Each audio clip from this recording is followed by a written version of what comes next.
Welcome to the Revenue Builders Podcast, hosted by John Kaplan and John McMahon. This podcast is brought to you by Force Management. In this segment, Alex Varel from Cerebras gets candid about a shift that's already underway. The gap between sellers is no longer just skill or effort. It's who knows how to work alongside AI and who doesn't. He shares what that looks like in practice and why expectations for seller productivity are changing faster than most teams realize. Let's dive in. There's a provocative idea circulating that I hear people say that a significant percentage of software sellers today are really at risk, whether it's a year from now, 2 years from now, in this new world. Like, first of all, what's provocative about that? I know that it's, for somebody like me, it catches my attention. Where do you think that's coming from? One example right now, like Jimmy Lee, my RevOps guy, this is our third company together. You met Jimmy in London a while back. He trained like 5 or 6 agents over Easter weekend while his family was asleep. He gets up at like 4 a.m. and just goes down a very curious path. And he trained 4 or 5 agents that are looking at.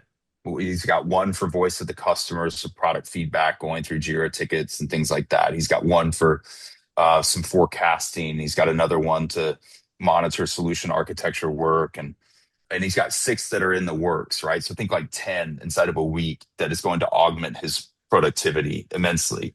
They are going off and conducting tasks on his behalf. I'm going to build and train a few this week myself, get hands on keyboard. And I think the understanding how to augment your own productivity in your profession matters no matter what, especially for sellers.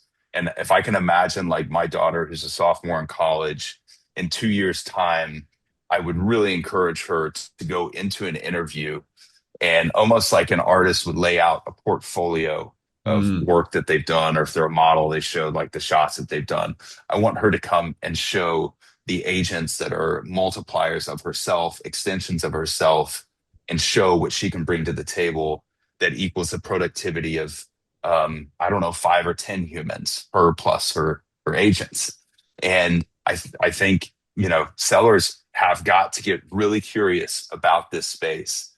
Those that are potentially at risk are those who don't have hands-on keyboard experience and don't know how to augment their productivity or supervise agentic AI in their job, right? To just make them more capable. The great thing is, though, I think humans are going to crave. I just got back from London and Stockholm meeting with prospects and customers. By the way, the tech in Stockholm is incredible. I don't know. The minds there are brilliant. I don't want to call it specific logos, but what's happening in Stockholm is fascinating. Humans are going to crave sellers' interpersonal and intrapersonal capabilities and communication skills and just being face-to-face with them. The email is dead. It's just been taken over by AI slop. And we're going to crave some human fallibility and some misspellings and custom-made emails and face-to-face meetings. So I think it's 2 parts that really matter: getting hands on keyboard, knowing how this valuable. is where you've wound up today. Yeah. But you had discussions with me in the beginning where you would say, you called it. You said imposter syndrome. You said, Cap, I'm feeling exposed. Walk me through that experience and how you had to level set yourself. Because if you stayed in that exposure world, then you would have just gotten, and the people that are funding this and the people that are, they have certain ideas about playbooks and the way software sales was done. Just give me your perspective on that. And I think you're calling it like a technical athlete is really what we all need to become. I think that's it. I mean, there was a tweet. I don't want to name names, but there was a tweet that kind of rocked my world from a highly influential person who I love and admire. And he basically said that, like, I'm seeing these traditional software leaders go over to AI native companies or AI centric companies, and they're trying to transfer their playbooks, and they're just getting creamed. Like I'm paraphrasing. And so I think there is like a adaptability and situational awareness when you come into an AI native company, or if you make a big pivot from, being a heralded software seller into something like representing, the world's fastest inference, the world's fastest compute. There's a lot to learn, and you have to, and you all encourage this in your work, and in John's book, like you got to come in and really assess the situation. It's like John McMahon, when he talked about coming in and, you assess the talent, right? Assess the situation around you. Have a really good understanding of strengths and weaknesses and vulnerabilities around you. What can you affect? What can you not affect? And I came into the company now. I'll never forget the first executive meeting. It's like 4 of the 5 co-founders, or they walk in. I'm just sitting in this big kind of room, and 4 of the 5 co-founders come in, and then there's Natalia, there's Angela, there's Jessica, these unbelievable product leaders and machine learning field leaders. And it's just really quiet. And I'm like, oh my gosh, this is really intimidating. And I realized that there was a steep learning curve that was going to be required, and that I didn't want to jump to conclusions too soon, right? And that I was going to have to go out and try to scale this thing and attack the market. And I was going to have to hire sellers for sure. But the sellers were going to come into the same situation as me, because this is novel territory. I went and pillaged Snowflake, and because what an incredible company. Like they had a very different novel architecture, and they trained elite sellers. I'm like, I love that profile combined with EMC, because I love killers from Boston. I think the whole EMC sales cultures, and like, the folks that have come out of EMC, but I found the sweet spot.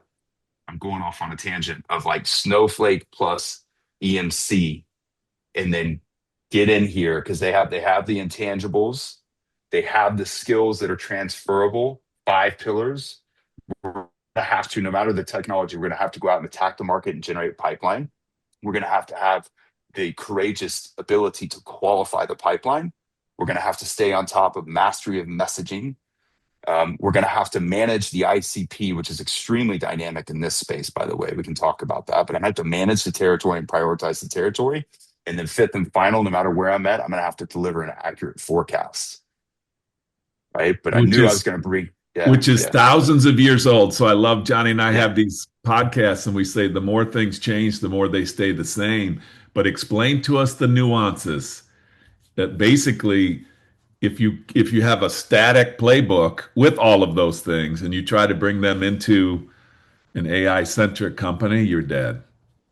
Yeah, So you just have. It's almost what you're selling. It's the speed of adaptability. That's right. That's right. Those are constant. Those 5 pillars, they persist no matter where you are. But the customer and how the customer buys is different. And you're coupled with a machine learning solution architect.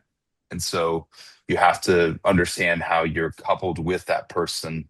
And I don't know if that's terribly different from, partnering with a solution engineer across a different piece of technology, but the way that these models come out every week, and the way that companies are formulating compute strategies, and the way that they're formulating how they're going to leverage new models and what they build on top of them, the funding that is going around to these AI native companies that are disrupting traditional enterprises.